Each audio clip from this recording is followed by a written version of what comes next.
just think about it for a moment. Your conscious mind is literally 5% of your total brain processing.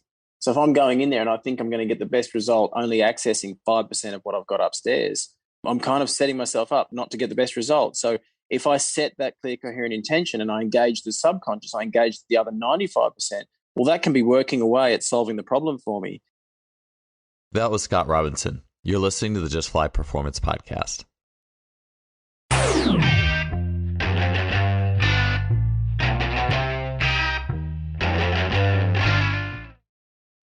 Today's episode is brought to you by our longtime sponsor, Simply Faster. There are a lot of sports technology companies out there, but Simply Faster is the only website you can go to that features an online store that covers the bandwidth of training technology, from force plates to timing systems to muscle stimulators and more. Some products of Simply Faster that I use and love include things like the Freelap timing system in K-Box, or coach's favorites such as GymAware. Recently, Simply Faster has added 2 units that as a coach you should definitely take a look at. The first is the Muscle Lab Contact Grid, which is an extremely affordable and portable, step-by-step, literally, system to collect data on jumps, bounds, sprints, agility, hurdle hops, and really as much as your creative mind can imagine. In what used to take a whole runway worth of data collecting strips, the Contact Grid does it all with only 2 small strips that together cover up to 40 meters of sprinting. Ground contact time, step rates, rhythms, and beyond are at your fingertips with this device. Another new unit, the VO2 Master, is an ultra-portable gas exchange analyzer. Don't guess on energy system development when you can get direct insight into VO2 capabilities in relation to specific sports skills, rather than being hooked up to tubes on a treadmill or worse yet, a cycle ergometer to get a VO2 max. Think of the VO2 Master as your own gas exchange lab without the tubes and wires. Deepen your analysis in the specific conditioning preparation of your athletes with the VO2 Master today. These products and incredible customer service make Simply Faster your go-to for your sports technology needs. I'm happy to have partnered with them in sponsoring this podcast. Their support has been tremendous, so check them out today at simplyfaster.com. That's simply with an I, faster.com. The brain and the nervous system is the ultimate controller of our performance outcomes. As much as we need to study exercise techniques and biomechanics, we also need to spend plenty of time understanding brain chemistry and reward systems and intention and everything that makes all those exercises tick. We've had some awesome coaches on the show in the past speaking in depth on the brain and the nervous system and the subconscious mind. And I really enjoy doing these shows. I really enjoy being able to hit the angles of athletic performance from many perspectives. Today's show is a repeat guest, Scott Robinson. We had him on episode 188. A fantastic talk on elements of the brain, the nervous system, and specifically our belief systems and our emotional history and how that plays into our performance outcomes, be it a positive or driving force or a negative force driving us away from our goals. He also talked about our fascial system, and on the tail end of the show, he talked about how to optimize a training session by inducing novel means, novel games in the warm-up to really drive intention and attention, and how we can utilize those. That was a really beneficial element for me, and my warm-ups and the way I've approached a lot of the front end of training sessions has been massively impacted by the information that Scott left on the last show. Briefly, before we get started, I like to get to Scott's bio. Scott is an Applied Movement Neurology Master practitioner and has over 20 years of experience in Applied Movement Neurology. He is a consultant, he has many years of experience in personal training, and he is a former Taekwondo athlete. Scott has worked successfully with all levels of neurological complexity in his time training and coaching a wide variety of clients. On the podcast today, Scott is going to get into ideas of a neurological checklist that an athlete could use in the midst of their training or competition to make sure that their athletic ship is steered in the right direction, that they have all systems and belief systems working towards that common goal. He also is going to get a lot into dopamine and reward systems in training and performance, and how coaches can really dial into how to get an athlete's nervous system fully and outputs fully invested in that direction of training by modulating rewards. And that fits in with some things that we've seen other coaches doing on the podcast previously, and also just gets into the art of being a great coach. Finally, Scott is going to talk about intention setting in coaching and athletics. We talk so much about intention and a sense of urgency. Knowing a little bit more about the fine details of that is just massive. I can tell you since the show, I've been using Scott's ideas and thoughts on that intention setting, and it has been so helpful. This is one of those shows that both has the science and just so much practicality as well. So it's going to be useful for you, whether you're a coach, an athlete, a sports parent, wherever you're at. This episode was awesome. I really like talking to Scott. He has so much to offer and just helps us so much to build that holistic perspective when we're working with athletes. So that being said, let's get on to the podcast with Scott Robinson. Scott, last time we were on the show, we spoke a lot on, and this was at the end of the show, and I feel like this could have been a much bigger show, but the idea of attention and urgency and alertness in training and using novelty to really improve an athlete's real presence in the training to help them focus and dial in. And you had talked about games last time, but I wanted to ask you this time more on maybe just other elements on how do you really get in the present moment in training? And then we could perhaps talk about that outside of training as well, because I'm sure they're not too far apart. So anyway, sorry if I kind of threw I tend to ask more than one question at once, but if we just start with present moment in training, I'd love to talk about and explore that. Yeah, perfect. Okay. And look, hey, last night was a good conversation last time. It did feel like there was still quite a bit more ground to cover. So I'm grateful to be back and on track again and hopefully starting to cover some of that ground. But yes, present moment awareness is a powerful thing. And the mind, I think it's just really, when we touched on this last time, the mind wants to run on autopilot. And again, we covered this, if anybody remembers it, that basically survival is the brain's number one priority. And so it's constantly looking to try and optimize its energy usage. It's looking to try and maximize its energy efficiency, because it knows that if it runs automated programs, it's going to expend less energy than if it is calculating every single moment. And if it's running those automated programs, then it's going to give itself more time. It's going to have more time available to go out and hunt and find food and refuel and then continue to survive. So your brain's constantly trying to run that autopilot, constantly trying to switch off. Now, when the autopilot's running, what the brain is doing is essentially it's just trying to predict. It's trying to predict everything about its environment, everything that's potentially around the corner. It's trying to predict where the dangers might be. It's trying to predict what your experience of life is going to be, so that it can have a prefabricated response. It can have a response already set up and ready to go, and it can just hit execute on an automated program. So, and that costs the brain a whole lot less energy than trying to calculate in every single moment exactly what it needs. And so essentially it's exactly the same with sport. If we're in present moment awareness, then we can actually be calculating and we can be computing, we can be working out, we can be optimizing things, and we can be working out exactly what it is that we need. Now, if we're talking about energy efficiency, a lot of times there are a huge number of processes that it actually really serves us to have automated, because you think if you're expending extra energy, if you're chewing through extra energy in the brain while you're in competition, well, that has a cost to it. And so, yeah, you want to have set up the very best, the most optimal programs to be running in your mind, so that you can be running efficiently, expending less energy, but running on the best programs. So I think the time to work on this stuff is definitely while you're in training, and it's definitely while you're in training, in practice, and you can be building and creating those optimal programs. The thing to remember, and I think this is, it's a really, really simple concept, but the brain, if you try and attempt a new movement, if you're trying to learn a new skill, and if the first thing the brain will do is it will search its data bank, it'll search memory and experience, and it'll look for relevant data. And when it finds some relevant data, and it might collect that from a number of different memories, a number of different experiences, but when it finds some relevant data and it believes it can put together a program from memory and experience, then that may not be the output that you're looking for. It may not be the movement pattern. It might not be exactly what is optimal, but it's what the brain can do most easily without actually having to sort of compute and calculate in that precise moment. So I'll segue to an anecdote. So I like to play table tennis in my backyard. And it's hand-eye coordination. It's a bit of fun. I use it for a bit of a warm-up before I'll go and train. And I'll put the backboard up and just hit against the backboard. And one really simple drill is, I was told once that a lot of professionals will just hit 100 shots. Just that's your baseline, hit 100 shots. And then once you've done that, then you can get on with some other skill work or whatever it is you're going to do in training.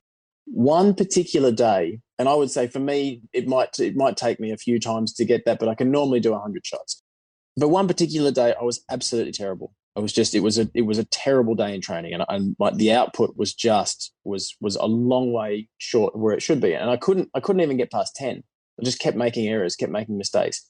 Now, for whatever reason, my system was just not firing appropriately, and so what I did was apply my own work to that situation. What my system actually wanted in that moment was the visual stream pathways. It wanted calibration. So I had to work with my visual circuitry. Then I had to work with my cerebellum, and I had to do some calibration there to try and get coordination firing on an appropriate level. But the very next thing that came up was a belief, and the next thing my system indicated that it wanted was a new belief, and the belief was something along the lines of, the ball always goes exactly where I intend to place it, or I plan to place it, or I plan for it to go, and which is a child's language, which is essentially how the subconscious mind works and thinks. But that's kind of a child's language for saying that my brain pays attention and it corrects the errors. And so instead of my brain just running on whatever program it was running in that moment where it wasn't paying attention, I just put in a new belief that got the brain paying attention, and it just started correcting errors straight away in the moment. And the very next repetition, the very next attempt that I made went from not being able to get 10 repetitions to doing 289 repetitions. So the output was incredibly different. I think it was incredibly different. But I guess the message is that I got the brain to be present, got the brain to pay attention. So it began to pay attention to the errors and it was correcting them. Whereas previously it was accepting that those errors were okay and allowable within the program that it was running. So it was accepting that there was nothing to correct, or that there was nothing that it needed to change or pay attention to. It was just running a less than optimal or a less desirable program in that moment. And then when I changed the program and gave the circuitry a little bit of help as well, but when I changed the focus and got the brain to actually acknowledge the errors and correct, there was a very, very different result. And that, to me, that's your present moment awareness. And we can run programs for that, but actually paying attention in the moment rather than just going with what the brain decides is best from its collection of memory and experience can give us a very different result. That's awesome. It makes me think about when I was growing up playing like basketball, which I went completely the wrong way about things to be a great basketball player, because most of my time spent was just shooting around by myself with no competition and no novel situations to have to react to. And I think a lot of that was my ego or just wanting to do things on my own. But even within that shooting around by myself, a lot of it would be, you would read, okay, well, you need to shoot from these stations and make 10 out of 10 shots and write it down. And a lot of it was just, or shooting 10 out of 10 free throws or something like that. And a lot of times if like I wasn't shooting well, and that stuff, I mean, of course, as a young athlete, like unless you have someone coaching you or helping you, I mean, I don't think it's the norm at all to question yourself in that way. But usually it's just, oh, I only made 7, get frustrated. I hope I make the next time. I'll just keep doing this till hopefully I get it. But no one pays attention to maybe why or what changed when you made 3 and when you made 10 or anything like that. And I think that a lot of times, maybe it's just a generality too, but I think we tend to live in more the concrete domain so often. Like it's just that. It's how many did you make? How much weight did you lift? How far was that set of bounds or something like that? And we don't as readily get into, well, what was it that made that set better? Especially too with the sports skill. And I think that's where, yeah, I've been finding that more and more interesting as I go throughout my own, when I'm just playing games for fun, like playing my brother in tennis, and I'm winning right away, but then I start losing and I'm like, why am I losing? I just like, to me, it's not even getting frustrated with not playing well. It's just trying to understand my body and my brain and what happened that this is happening, and just in taking that for what it is. So I think it's really interesting, the idea of not just looking at numbers, but the why behind numbers. And I'm sure if we approach training sessions like that, be it skill or even just output and strength, I think in any situation, there's definitely something to glean from that in going more the how and the why. Can I jumping back into that present moment awareness where you were actually able to get that information on that how, the where, and the why. So I guess one way to look at it is it's kind of a little bit like reverse engineering anxiety. The brain absolutely hates an open loop. It hates loops that are unclosed. So if you ask anybody who's dealing with OCD or with anxiety and has those mental health patterns, If you ask them, they'll tell you about ruminating thought and just these thoughts going round and round in their head and they just don't switch off. And so, as an athlete or in anything in life, you can kind of reverse engineer that. You can use that by asking really, really poignant, really targeted, pertinent questions. So if you ask powerful questions, you can create an open loop that the brain will just get to work on solving for you. So when you're doing your free throws and you're shooting 7 out of 10, and if that's, if you normally hit 9 out of 10, but one day you're hitting 7, you're asking yourself the question, so what am I doing here? What's different? What's changed? Why is my output not matching the expectation of my regular 9? I can ask some targeted questions like that, and I can just get my brain paying attention. Now, the other thing we can do on the flip side of that is really draw attention to when you get it right. And so in sport, I like the example of looking at tennis players, because tennis players are really great on their celebrations. You hear some big come-ons, you'll see a lot of fist pumps, and a lot of athletes do it. But tennis is one of those ones that's right out there. Yeah, I used to compete in Taekwondo, and so we used to have a lot of fun, with our celebrations when you'd hit somebody. There's a lot of screaming, a lot of yelling, a lot of fist pumping. But what you're actually doing in a really emotional and visceral way is you're drawing your nervous system's attention, you're drawing the brain's attention to an optimal output or a desirable output. And so what you can do is you can actually use language on that. You can celebrate with a fist pump, but again, exactly what we talked about last time, you want to make it novel. You need to create attention. So if you just do a fist pump all the time and that just becomes your regular celebration, well, perhaps you're not creating the greatest level of attention on that moment by just doing your regular fist pump. So if you're trying to learn a new skill, or you're trying to, you're literally trying to create a new output or, a new higher level output, when you get it right, yes, you want to celebrate, but you potentially also want to make the statement to yourself and say, like, to me, I would say, yes, that one, that's what I want. That's what you want to see. Well done, Scott. Great work, Scott. Whatever it is that whatever the languages that you would use to talk to yourself.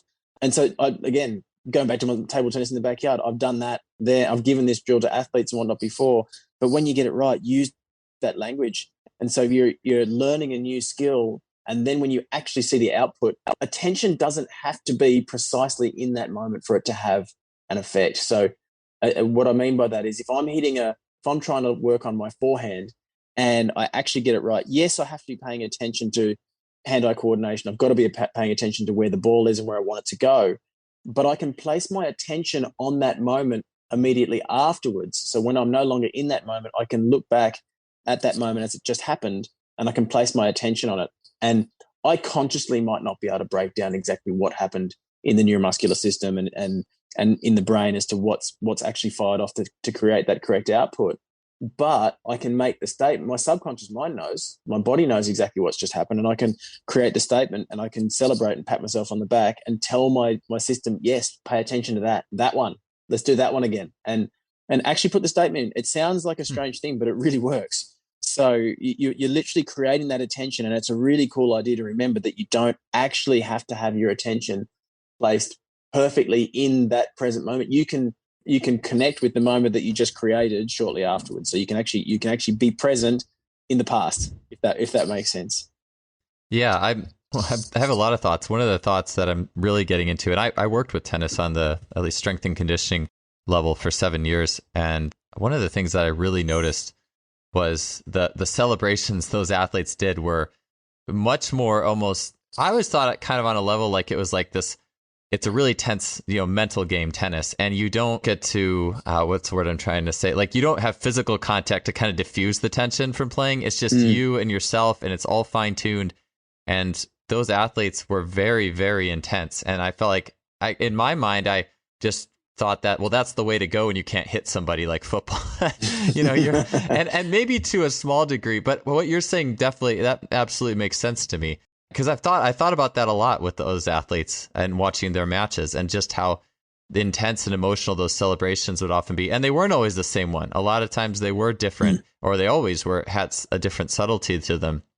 And I guess it makes sense with Taekwondo as well. I mean, would you agree with that though? Or I guess like tennis and Taekwondo versus other sports, like just sports where the mental focus, and not like it's just those sports only. All sports require mental focus, but something about the individual sports where it's just so fine-tuned and fast and individual, maybe those sports are more likely to require those, or should other athletes, I guess, be doing that too. I'm just trying to put all that together. I just think it's a really powerful and interesting thing, having experienced it myself, watching tennis players over all those years. Yeah, I think there's an emotional release. I think and I think probably what you're saying, because you don't get to stand and hit somebody, there's more of an emotional release when that point is over and you've hit the winner. You've executed. You've done exactly what you planned for. But also there's the elation. There's the elation of victory. There's that momentary victory that you've created. So there's an emotion there, and I think you want to harness that. And I think, and that's the thing. So when we talk about neuroplasticity, you need, there's attention, urgency, and alertness. They're the three keys for neuroplastic change. So that's what is going to create the chemical environment in the brain to be able to form new synaptic connections, and so the brain can actually remodel and optimize itself. So, and we talked about that last time, using games in warm up and to create that novel stimulus. But exactly like we said, you can do that by having a consequence. So when you're talking about your free throws and you're saying, if I need to shoot a certain number, I'm putting a little bit of pressure. I'm putting some urgency on the situation, which means I have to then pay more attention. I can't just go in and just, toss the ball up and hope for the best, because that's not going to give me my best chance to get that particular score. And I have created an urgency around that. And there's the same there's exactly the same thing going on with that level of heightened alertness. Obviously, when you're in competition, you're adding emotion to it. And we look at emotion like a fuel source. So you can have all of those key factors set up: attention, urgency, and alertness, but you add emotion to things and it's like a fuel source. It's like it supercharges the moment and just makes it more intense, which I think most athletes who've been in those kinds of situations will probably agree with. That, a big championship point, a big competition, it definitely feels like there's more emotion there, or it feels like there's a far greater emotional release. And when that's happening, then the brain's paying more attention. It's like that moment is kind of supercharged. So yes, you can absolutely harness emotion in that moment, and I would definitely agree that in those sports where there's a build up, and certainly that's what you used to experience in Taekwondo. There's, it would be tense, and it could be it's a little bit like fencing. It's all very cagey, but then when you finally commit and explode to try and create that point, and it comes off, well, yeah, there's some real elation there in that moment, absolutely. And so, yeah, definitely, there's a whole heap of emotion, which, as we're just touching on, you can potentially harness, and you can kind of recreate that same sort of thing in training. And a lot of athletes will do that via, by running scenarios in training, scenarios to try and create the game day situation or the match situation where there is a consequence. And again, when you're doing that, when you're creating that consequence, you're creating urgency. You're creating the chemical environment for neuroplasticity in the brain. And if you're trying to work on new patterns or new mental states or whatever it is, you can be creating the neural connections that can support that. And so they're important things to pay attention to if you're trying to, in training, you're trying to set yourself up to get the very best result. It makes me think about, it's very common for strength and conditioning coaches to be always on their athletes about having a sense of urgency. And I feel like that's absolutely true, having that mentality. But I also think about the idea that you can create that not just by, being on your players all the time about that, but by having things that have like outcomes and a gamifying training, or if you're doing a lift and there's like a bar speed and there's a competition or something like that, or anything like that. Players should ideally be able to manufacture that on their own. But when you were talking about the celebration, it's interesting. My kids they're 3 and 4, and they're learning to swim. And my daughter, when she was just a few weeks ago, she was just starting to make it on her own and do a few strokes. And every time she did, she would say celebration, and she would like throw water in the air. Like, I didn't tell her to do that. She just, so we did it every time she made it to me, no matter, even if she didn't, we would kind of celebrate anyways. She would still just want to do it. But then I was thinking, well, if she didn't, I would just try to be reinforcing no matter what. But she came up with that idea, and I guess maybe that's hardwired in us, at least on some level, to celebrate the things that we do well, and when we get it together. That's child genius in action. No, so what you're seeing there is amazing, and definitely like to be encouraged. So what she's doing, she's creating she is executing a desired output. She's making her strokes, and then she jumps up and says celebration. What she's doing in that moment, she's giving herself dopamine. So, and dopamine is one of the neurotransmitters that we need for neuroplasticity. So she's allowing herself, by having that dopamine, she's allowing herself to be present in the moment and hold attention on what she just did. And then her system's looking at it. So think of it from the subconscious mind's perspective. And like we said, the subconscious mind, it's like a child's mind. It's like a little kid. And when the reason why we say that is because it doesn't think critically. It doesn't debate. It doesn't argue. It knows if you've made a change. It knows if something's happened. It knows what program it's just executed. It knows what programs it's running. But when it does something, and then it knows it executes an action or it makes a change of some kind, or it's trying to figure something out. Like your daughter's trying to swim. The teacher's demonstrated the swimming stroke. Her little brain, mirror neurons are firing off in her little brain, trying to put a motor pattern together and then recreate the movement that she's just seen. Then she goes and does it. She doesn't know if she's got it right or if she's got it wrong. One feedback is if she makes it to dad. Another feedback is if she sticks her head up and the teacher just says, "That was amazing. You did that perfectly." Whatever the feedback is that tells her that she just executed that plan right, that her brain just got it right. What she's doing by doing the celebration, she releases dopamine, and then her brain looks at that situation and goes, "Oh, that, right, that one." And the subconscious mind essentially is looking at that and saying, "Oh, you like that? Okay, I'm getting a reward. Okay, well, look, if you like that, it's plenty more where that came from. I can do that again." So then the subconscious is saying, right, well, if we run that program, we can get more dopamine. Let's just run that program again. That looks like that's the right one. So that's genius that your little girl's come up with that on her own. Wherever she's got that from, that's brilliant. But anybody can use that, and that's exactly what we're talking about with those celebrations in the moment. You celebrate having made the right shot, or having created the new pattern that you were looking to create. Or if you're talking about strength and conditioning, if you're by creating the level of intensity, that level of intensity and focus that you're looking to create. If you celebrate that, then you're telling your mind, like, okay, whatever combination of factors you just put together to get me in the zone, get me in the moment, that was good. That was right. That worked for us. Let's do that one again. And I think it's a really, really cool and just important consideration to be aware of, is something I'm always saying. And there's a lot of strength in, like, the traditional strength and conditioning thinking kind of looks at things differently. We always look at neuromuscular output and we say we build strength. You get in the gym and you build strength, and you do that over time and volume and time and tension, and you just keep pushing tin and keep stacking more weight on, and you get stronger, and that makes sense. But I'm always saying to people, you don't build strength. It's your nervous system grants you strength. And that's exactly what you're just describing there when you're saying that strength and conditioning coaches are always trying to get their athletes and say, stay in the moment. I need intensity. I need focus. I need you to be switched on.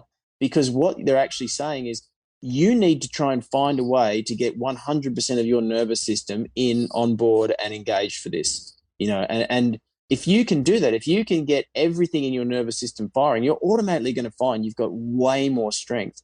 So one way to go about that is every time you get it right, you can celebrate. You can draw attention to when you've done that successfully, and you can refine that over time. But having your nervous system, in my world, I would say having your nervous system calibrated, or having emotions regulated, and just having your system firing and communicating appropriately such that it can produce those kinds of that kind of output is absolutely key. Because if you actually have access to 100% of the nervous system, well, then you can see maximal strength. If you, for whatever reason, if it's because there are emotions in the system, if it's because there are pathogens in the system, if it's because there's something in your environment, might be non-native electromagnetic fields, it might be that you're just reacting to the Wi-Fi in the place, and that's the thing. We can demonstrate that really easily, really effectively. It might be that your system's just not coping with the 3G, 4G, or 5G. All of those things have an effect on us, and if for whatever reason we're not able to access 100% of the nervous system output, well, then our physical output is going to be less, and we might just be left scratching our head as to why. But that celebration process is a really simple and really easy way for people to go about refining it, because you're telling your system when it's actually gotten it right. I wanted to take a break from the show and briefly share with you the difference that performance herbalism can make for you. Several years ago, I had Logan Christopher, CEO of Lost Empire Herbs, on the show to talk about hypnosis and mental training for athletes. Well, talking to him, I realized he also had an herbalism company.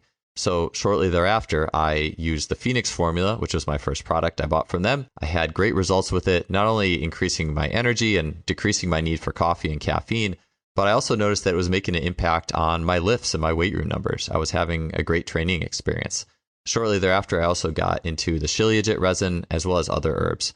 And I don't look at supplementation the same way. I'm a strong believer in what Logan and his company are doing in looking for a natural resource to boost human performance. If you want to check out the herbs that I use personally from Lost Empire Herbs, you can head to www.lostempireherbs.com/justfly. There you can get 15% off your order, and they offer a 365-day money-back guarantee. Definitely check them out. Let's get on back to the show. Yeah, it makes me think of, as you were talking, kind of a lot of connections were starting to form. And I think about some practices that I've seen other coaches do that would definitely be in that celebration process category. And I think that, like you said, like we want to unlock the fullness of the nervous system. And I think that unless it would be foolish to think that we can't get that without like getting the emotions into it. Like we need to engage the whole being. And I think about, I've seen this like I was going to say one other thing too, because I wanted to ask, well, I'll put this on the tail end maybe of things, but I've seen things like, I almost feel like you could consider a celebration on some level. Like I know Tony Holler, a sprint coach here in the United States, does like a rank record and publish where they'll do their sprints, their 40-yard dash or 10-meter fly, and then they'll rank it and it gets sent out. And for the people who improved and the people who are at the top, like to them, like what a dopamine reinforcement, you know, like you improved. And I don't know exactly how he does it, but I know that culture, and Tony talks a lot about dopamine. So it's almost like, I'm thinking now, it's like, how can I set myself up to maximally reward athletes? And I think sometimes, especially here in the United States, but probably across the world, just in general, I don't think we stop and celebrate life enough or reward ourselves enough, sport or anything. But I was thinking about like in the weight room, there'll be like a PR bell, and some people might get annoyed by it. But I think it's, you set a PR, you ring the bell. You know, you're celebrating what you just did. And I'm sure if people didn't like the loud PR bell, there could be something else you could do. Or there's like a belt given out for like the best person who trained the best that week. You get like a big like wrestling style belt or anything like that. You know, anything that can celebrate what was done, or just writing your name on the board and there's a record board and you get to write your name, or anything that gives an athlete an opportunity to celebrate either physically or through recognition what they did, I think is really important to just kind of keeping that the emotional part inside or going, as well as just more than just the physical level of it. Yeah, absolutely. And then to me, the real nous in coaching is understanding that you can build that response in your athlete. Understand that you can build in that dopamine response. And via celebration, you're going to increase the amount of attention that is going on in that moment, and the system is going to optimize itself. So you can refine it further, and you can apply some of that real subtle coaching nous, and you can change it up and go to intermittent reward. So once you've built that reward in, so once the athlete knows that if I produce a certain level of output, if I produce a good performance, however it is that I contextualize that, I'm going to get a reward. I'm going to get put up on a video. I'm going to be sent out to thousands, or I'm just going to get a pat on the back, or whatever it is that I get, I'm going to get a reward. If you then switch it up and then hold that reward back, that reward is not forthcoming every so often, then that athlete's brain, or that particular brain, is just going to look at that and say, well, hang on a minute. The brain was anticipating a dopamine hit. The brain was certain there was dopamine coming, and then it wasn't forthcoming in that moment. And so then the response will be that I need to go harder. I need to adjust this. There must have been something off with the performance. I need to increase the output even further. And so you can optimize your response even further via intermittent reward. And so we're saying this is something that the casinos are really well and truly on top of. So the casinos know that people get huge dopamine hits when they get a win, but the brain also receives dopamine for a near win. And for people who deal with gambling addictions, that's too much. The dopamine that they receive for a near win is pretty much the same. It's about the same as their brains can't tell the difference between a win and a near win, or a win and a near miss. So they're still getting dopamine and getting rewarded for that, which then makes them continue to ante up and put more money in and more money in, and then that's quite problematic. yourself and myself, we can still experience that. We can still experience a level of dopamine there, but it's not so much that we can't apply sensibility and reason and understand that we're losing money. And then after 3 or 4 losses, say, that's it, I'm done. This is not fun anymore. I'm out. But you can use that. You can apply that to athletes. You can literally you can withhold the celebration. You can withhold the reward, and then that brain will look to attempt to solve that problem. The problem being that it didn't get its reward by giving more, by increasing the output even further.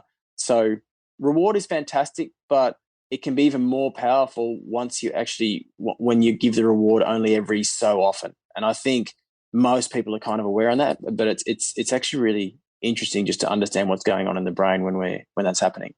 Yeah, that actually kind of makes me think more about that rank, record, and publish. Like, especially if you're not like the top dog every week, or I guess if you are, that's cool because you're the top dog every week. But like if you're like the 4th, 5th, 6th person, and you're just kind of you have to really be motivated to struggle and try to be a little bit higher ranked, like you're not going to be necessarily rewarded every week. You just have to do a little better, maybe 1 week you had a bad week. I really want to do better next week, in that recognition, or when that chart comes out or something like that.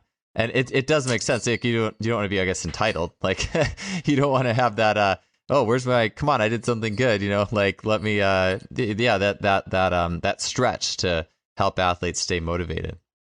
And in my athletic experience, my coach was really good at that. He was a really fantastic motivator. And I remember moments, I didn't understand exactly what his thinking was or what he was doing at the time. It used to kind of annoy me, but it would motivate me to go harder. So, at the end of a training session, if I was seeing myself as the top dog, or I was seeing myself as having done really, really well, he'd go around and give feedback. He'd go around and give feedback to the guys at the end of the training and thank people for their effort and everything. And, there were a lot of times I got that feedback and got a real pat on the back, and it just, it felt fantastic. But I remember some clear times when he went around the circle and left me out on days when I had trained well, and he knew what he was doing. And I sat there like, are you kidding? Are you joking? That's it. I'm going to show you. And came back and, funnily enough, performed better the next time. But on days when I was expecting the reward, feeling fully deserving of the reward, and the reward was not forthcoming, then the response from my nervous system was, I need to go a level above. I'm going to have to go harder so I can get that reward again. And look, if it was not forthcoming all the time, if there was never encouragement there, well then, perhaps that would sort of go down the line of just on some low level feeling emotionally beaten up or emotionally abused, that you're just never ever getting a pat on the back. But when you use it subtly, as you say, when you use it intermittently, it can actually be a really powerful stimulus. I love that. And it makes me think too about, and I say this because I've had this tendency, like, to be the almost over the top, let's make sure I encourage everybody when they did well. And maybe it's one of those things of wanting to be like a nice guy too, like that element where I've done it myself a lot, and I've seen it in coaches where we really want to win our athletes' approval. And so we're always trying to, say, what did they do well? But just as I see, and as you just described, like these coaches who are masters, they see it all, and they don't need to be, they don't need their athletes. I mean, they get their athletes respect, but they don't walk around like they need it, like they need to tell them nice things all the time. And like you said, by being able to not need that from the athlete and to be able to withhold that as appropriate to get an athlete motivated, I think that's just a mark of a really good coach. And yeah, it's just one of those things that goes beyond just the sets and the reps and the training progression. It's like, how do I get that dopamine going to really get that, build a fire in that athlete to keep that intermittent reward system going along? Yeah, and it's going to be individual to each brain, to each nervous system, to each individual. So again, my coach was really good at this, just to every now and then he'd kind of just almost look away. You do something really good and look around for that response, look around for that, that acknowledgement, and you just get nothing. He'd almost sort of look and just kind of look away. You're like, oh, what? That's, and if he did that all the time, my mind might take that as a negative feedback. But when my brain was fully expecting a reward and then all of a sudden it wasn't there, well then, the output changed, and essentially my system looked to solve the problem by by going harder, by giving more and increasing the output. And yeah, that, as you say, that's kind of, to me, that's mastery in coaching and understanding that balance. And I think it's worth playing with. I think in everything that I do in the brain, in the mind, I was just describing this to someone the other day who was asking me about qualifications and what had I done.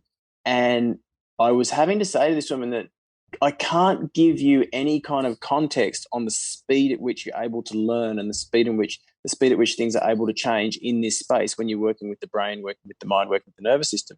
And I said, so I was at university for about 8 years, and I've been working with the brain now for about 7 years. And I would say comfortably that I learnt more in that first year just working with the brain than I did in all of my 8 years at university. It's just by playing and just observing. So learning new things. In my space, I can look at a medical paper and I don't need to wait for a drug to be developed. I don't need to wait for a new machine or anything to be built.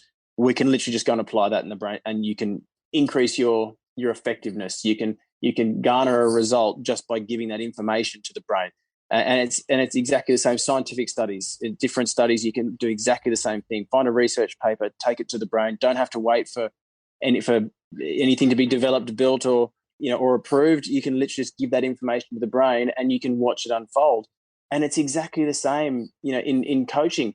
If you're smart about it and kind of play without fear a little bit, you can play with these responses in your athletes. And obviously, always do it with the best of intentions. Always do it. You're always looking for what's going to give you a positive response. You're not just playing like an evil genius. You're looking at the responses that you're getting and what's actually improving. But if you're actually prepared to play with some of these outputs, the scope for improvement is enormous. Like what I have seen change and what I've been able to understand in that amount of time that I've been working in this space is, to me, it's an exponential learning curve. And so when we're saying apply that coaching now and look to work with the intermittent reward, remember that it won't be a one-size-fits-all approach. It will be very individual, and there'll be certain methods, there'll be certain techniques, there'll be certain ways of going about it that'll be really effective for some athletes and less effective for others.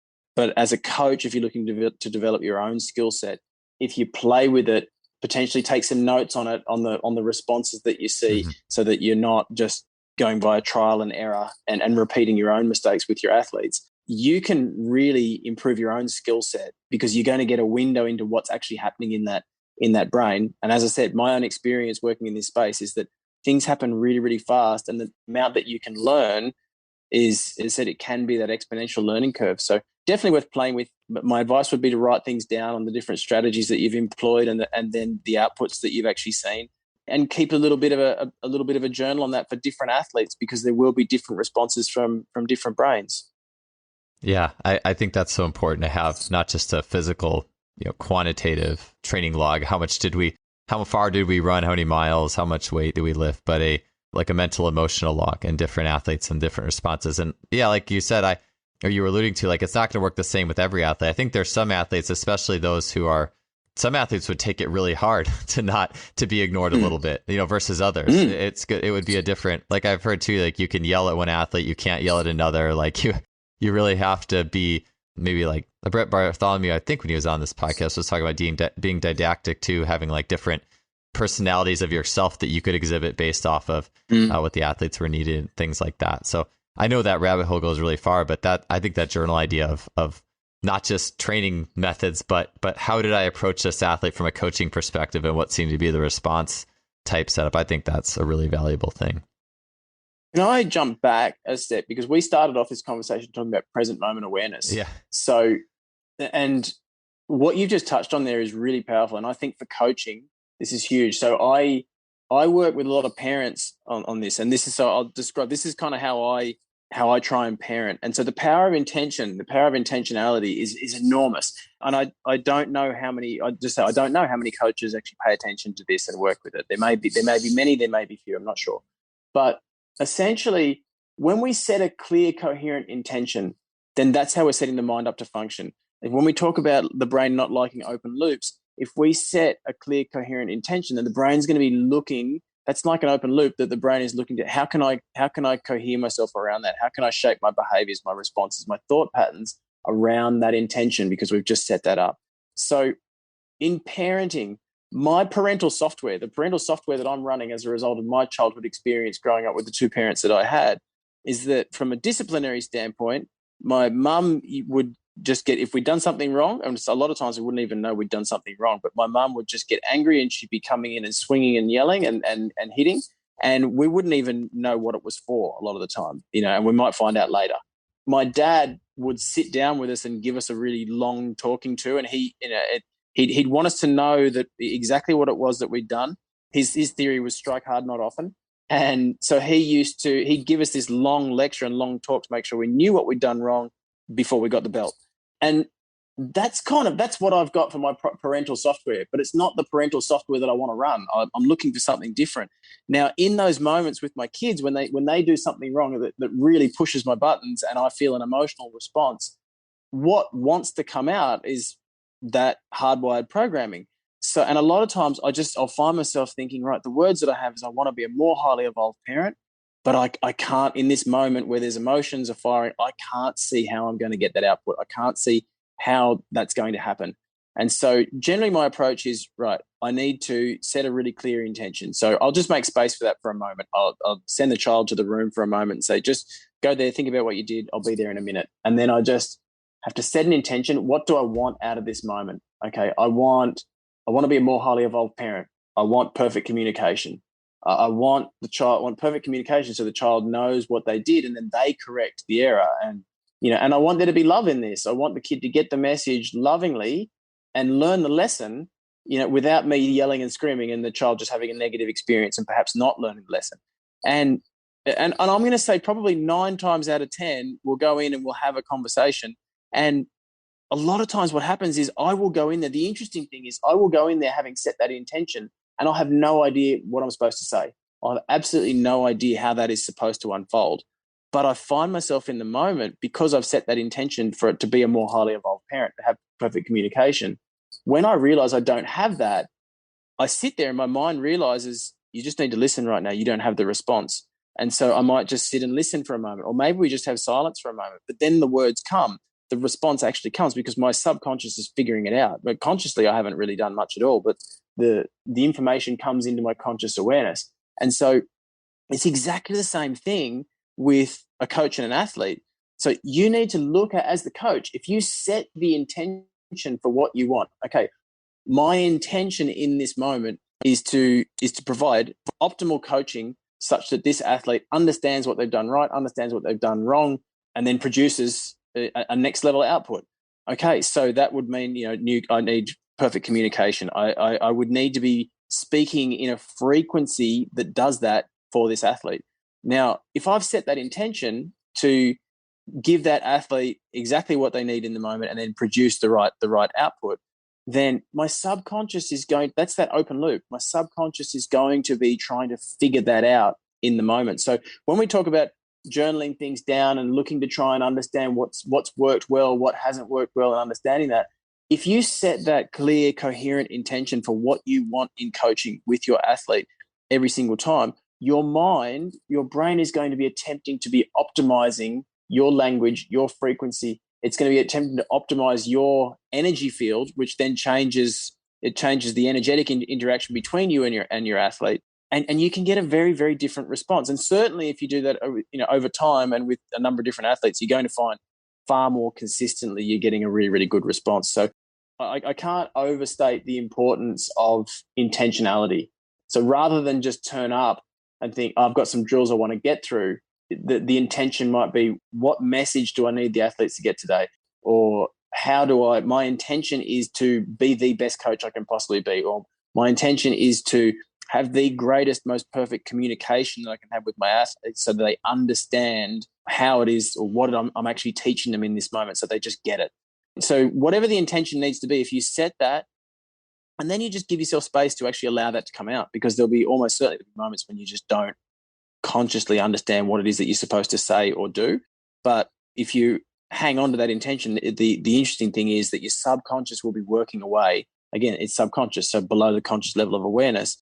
And the information will come to you. The information will come to you at different moments, and you'll find the result will just be very different.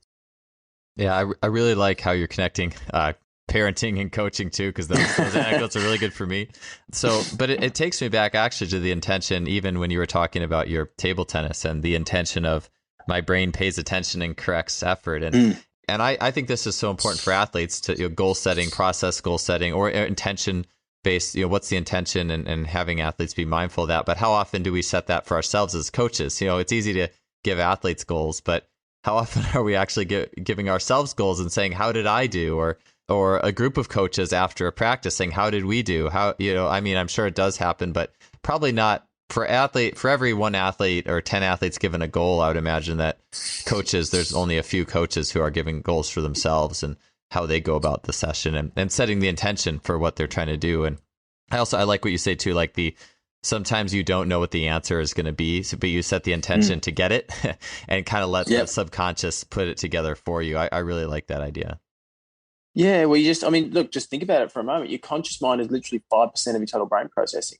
So if I'm going in there and I think I'm going to get the best result, only accessing 5% of what I've got upstairs, I'm kind of setting myself up not to get the best result. So if I set that clear, coherent intention and I engage the subconscious, I engage the other 95%, well, that can be working away at solving the problem for me. And I think exactly something you just said then is really cool, really important. When you just said that maybe maybe not all coaches are setting those kinds of intentions or looking at themselves and looking at their own output in coaching and acknowledging that. I think, I remember being an athlete and being given a training diary, and we were looking at all these different training variables, and it was great because it got us to place our attention on my relationship with my girlfriend. It got at my sleeping patterns, my eating, my feeding patterns. What had I done during the day? Where did I throw my energy away?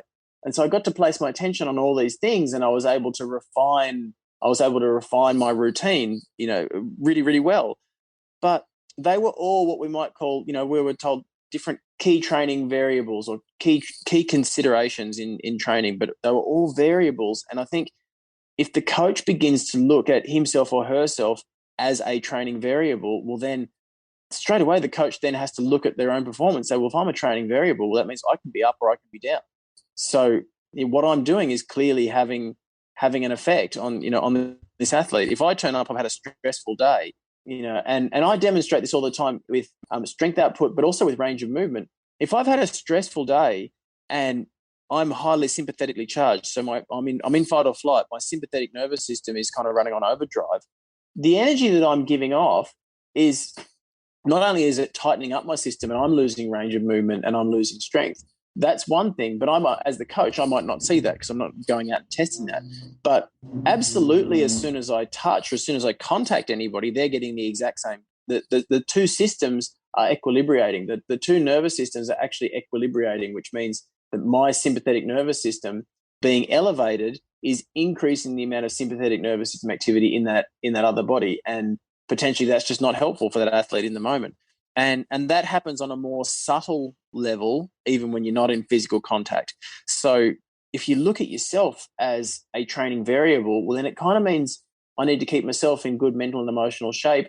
And again, my output is going to be far greater if I'm setting the intention to be running my optimal coaching programs, that I'm running my optimal coaching programs in my mind is one way to look at it.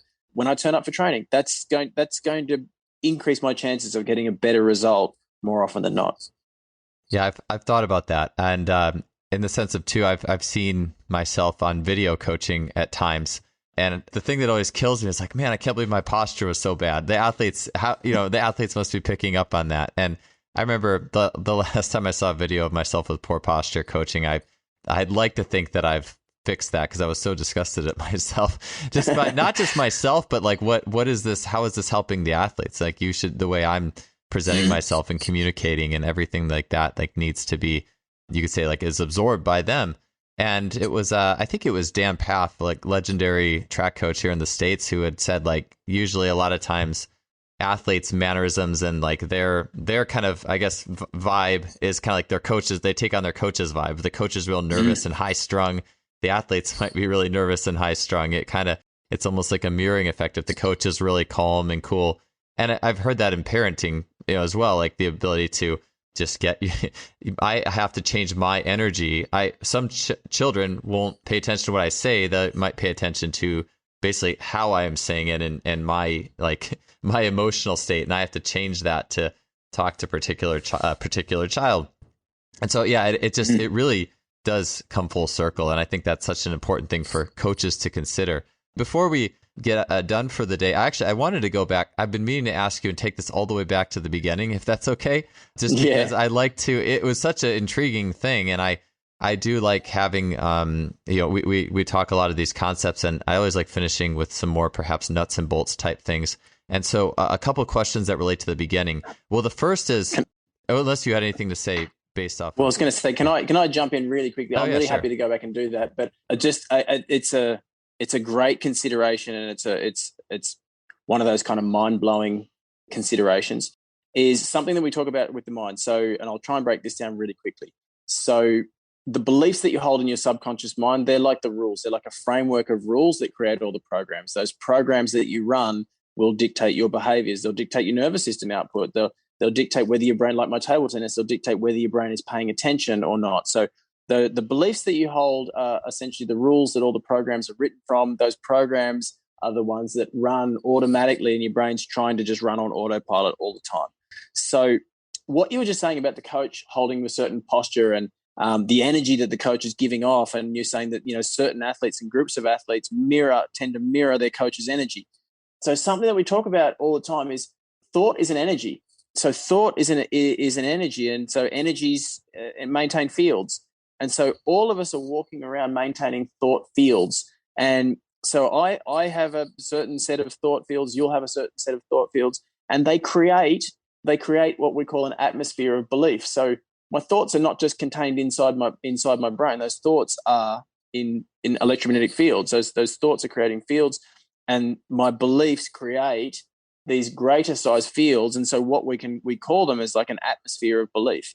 And so within different organizations, and there can be family systems, there can be coaching structures, there can be corporate structures, depending on where you are hierarchically speaking within that organization, the influence of your atmosphere of belief will be greater or less. So if we just take a family system, so one of your children who's 3 or 4, their atmosphere of belief is going to be less influential on you as the parent who's the head of the household than your atmosphere of belief is going to be on them. And so the beliefs that you hold, because you're the authority figure, they're just going to download those beliefs. And we see that all the time, generationally, kids just having the same beliefs as their parents. And it's the same sort of thing in a large corporation. If you're the janitor, your atmosphere of belief, whilst it may be true and it may be beautiful, it's nowhere near as influential as the atmosphere of belief as the CEO. And so his or her atmosphere of belief will be far more expansive and far more influential. And it's exactly the same thing with a coach. So if you're the coach, because you're the authority figure, your athletes are coming to you because they trust you, because you're the expert, you're the one who knows, you're the one who's guiding them.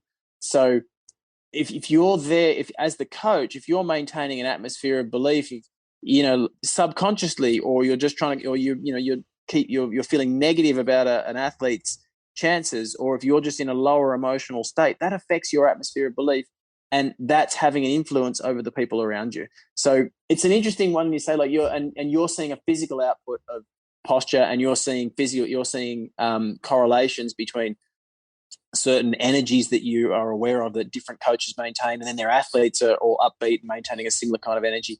That's essentially what's happening. There's energetic fields, thought fields, atmospheres of belief that these athletes are downloading. And you think if you can be subjected to an atmosphere of belief, and beliefs create programs, and those programs create those outputs that you're trying to automate.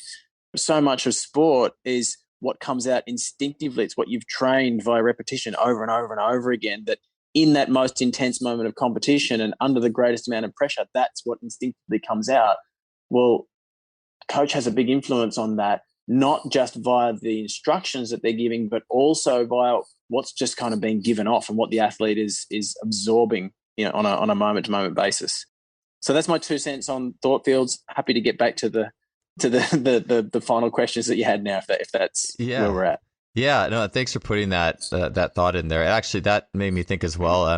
A recent experience I had, not with a coach, and I absolutely agree though with the coach and like the culture the coach creates from the top down, just the energy of the session. but I had experience once. It was about 2 or 3 years ago, maybe. There was a Olympic high jumper who was in town back when I was in San Francisco, and he was the silver medalist, I think, in the year 2000, and we just agreed to meet up in the morning at the track and just run some 200s at the track just for fun. And he was, I mean, I was in my mid 30s, he was in his early 40s, and it was just like a thing where I wasn't trying to go very fast. We weren't trying to race each other, we just getting a good workout, but like almost just being around an athlete like that. And I was a high jumper. Being around an athlete like that, like my stride, it was almost like I was running on 25-year-old legs or 22-year-old legs. Like my stride was so different. Everything was so fluid. Going fast was the most effortless thing. And it was funny because after that session, my glutes were sore in a really interesting way. Like my stride, everything changed just being in the presence of this Olympian.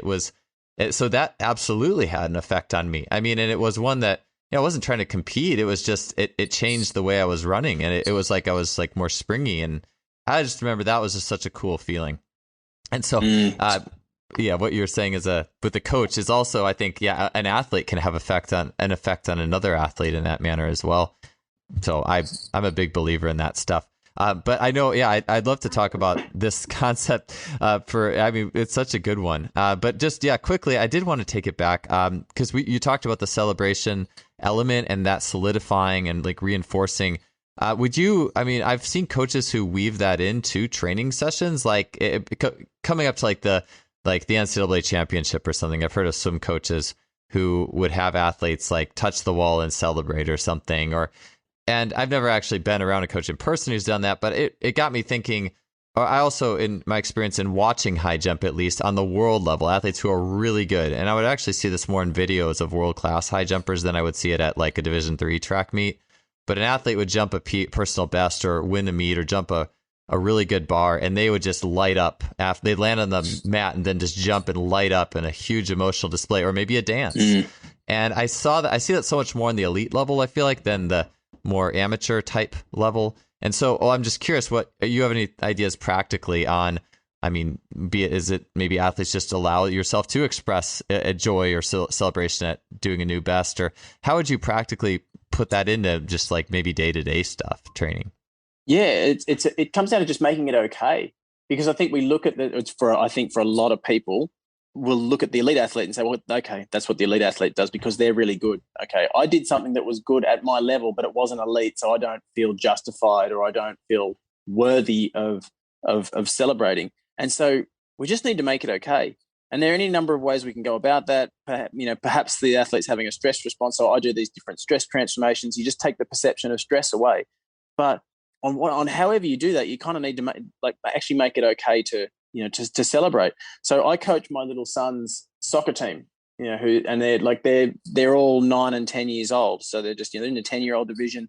And, we had to put some rules in about not going over the top and not celebrating in ways that are kind of, going to be offensive to the other team and all that sort of stuff. So celebrating within the bounds of good sportsmanship. But when they've done something good, I want them to really pay attention to that. And so same thing. So when they score a goal, or just when they put together a really, really good passage of play, then, we've worked on a few little celebrations, or I encourage them to, show me your goal celebration. And so I'll make that kind of a game at training. Is we'll get them taking shots. We do some dribbling and some passing drills, and then they've got to take a shot. And they, if they hit the goal, great. But then I'll put these hoops up in the corner, at the top corner or the bottom corner of the goal. And if they get it through a hoop, well, then there's absolutely no excuse. You need to be celebrating. So show us your goal celebration, and then we're kind of chastising them if they don't go right over the top and say, that's not a goal celebration. Where's your best one? And you well and truly make it okay to go and celebrate. And so you're then giving them permission to actually place their own attention on a favorable output or a desirable output. So however you do it, I think you need to take the stress away from that moment. You need to take that. And again, for a lot of people, it does come down to self-worth, like that level of feeling worthy of being able to allow yourself that celebration. Because, if I look at Roger Federer or Rafa Nadal or Novak Djokovic, well, those guys celebrate, but, me playing tennis just down the road, I hit the best shot I've ever hit in my life, but, it didn't look like those guys, so I don't really deserve to yell and scream. But, but why not? Why can't I draw my my nervous system, my brain's attention to the fact that I just created my best ever output so that it does it again. There's no reason why, from a coaching standpoint, there's no reason why I shouldn't want to be able to allow that. Yeah, I love that. I laugh because I'm just picturing just two random people playing tennis, at the random tennis court. You don't see them with those displays. And again, it's not like the big stage, but at the same time, like you said, like we tend to think those elite athletes are just doing it because they're elite. It's like, well, that's a part of being an elite athlete is the self-worth and the allowing yourself to celebrate that and reinforce that. I agree. I just think it's such a cool concept. And so when I'm, if I find myself coaching my children's teams, I'll be sure to keep that in mind. And just in general, too, just allowing athletes to do that. So much good stuff today, Scott. We probably got through, maybe one question. So, next time we talk, we have a lot left. Those are the best shows where I only get through a couple. I enjoy the conversational themes. No, I've really enjoyed it too, man. It's very, very much appreciated. It's any chance we get the opportunity to try and expand some minds. And again, my experience as an athlete, I benefited from some really fantastic coaching and some not so fantastic coaching as well. So I really appreciate, coaches who go out and really put their heart and soul into this stuff and into their athletes. And, athletes are amazing humans. But, I grew up in a family of athletes, and I always remember my father saying, look, mate, if you're going to go into coaching and training and looking after people, athletes are going to demand far more of you than what they're prepared or able to even pay. And so if you're going to be a coach, you really need to be dedicated, and you need to be able to just give and keep giving. And so if there's some information that we put out there today that sort of helps people expand their own repertoire and do a slightly better job, or just kind of think outside the box a little bit, then that makes me really happy. Yeah. Well, hey, I really appreciate it, Scott. Thanks so much for being on. Thanks, mate. My pleasure.